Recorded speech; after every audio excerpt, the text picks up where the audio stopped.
कधी विचार केलाय की एका क्षणात जगभरात माहिती कशी पोचते? जवळपास प्रकाशाच्या वेगाने. चला, आज आपण त्यामागे दडलेलं एक जबरदस्त इंजिनिअरिंगचं रहस्य उलगडूया. अनेक शतकांपासून याचं उत्तर अगदी सोपं होतं. एक तार जोडा, झालं काम. पण जेव्हा संदेश साधा करंट नसून एक अत्यंत हाय फ्रिक्वेन्सीची लहर असते, तेव्हा हीच साधीसुधी तार एक मोठी अडचण बनते. होतं काय माहितीये?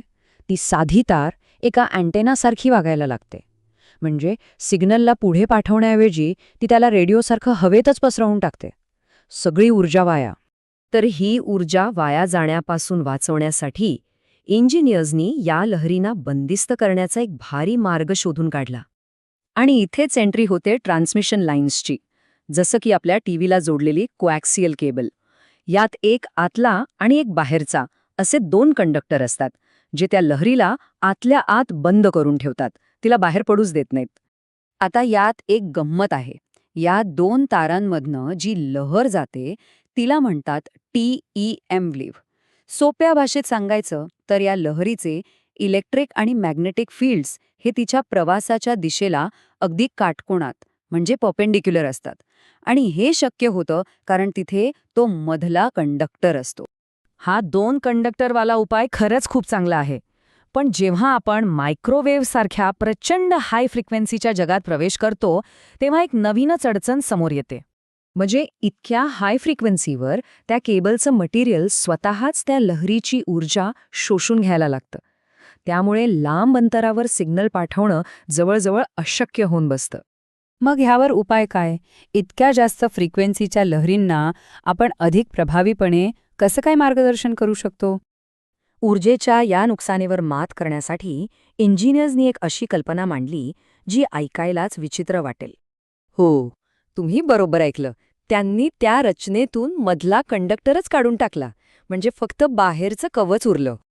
आणि हाच तो क्रांतिकारी बदल होता. 2 तारांच्या रचनेऐवजी आता आपल्याकडे होती एक साधी, पोकळ, धातूची ट्यूब. यालाच वेव्हगाईड म्हणतात. ही आयताकृती किंवा गोलाकार असू शकते. मग प्रश्न पडतो की ही रिकामी ट्यूब लहरीला दिशा कशी देते?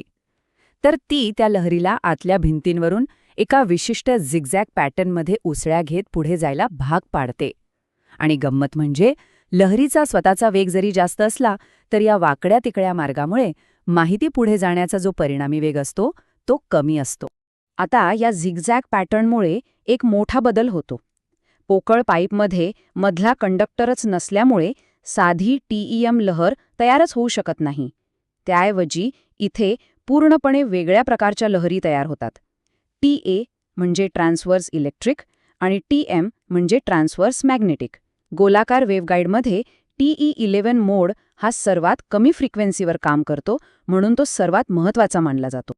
पण यात एक अट आहे. वेव्हगाईड एका फिल्टरसारखं काम करतं.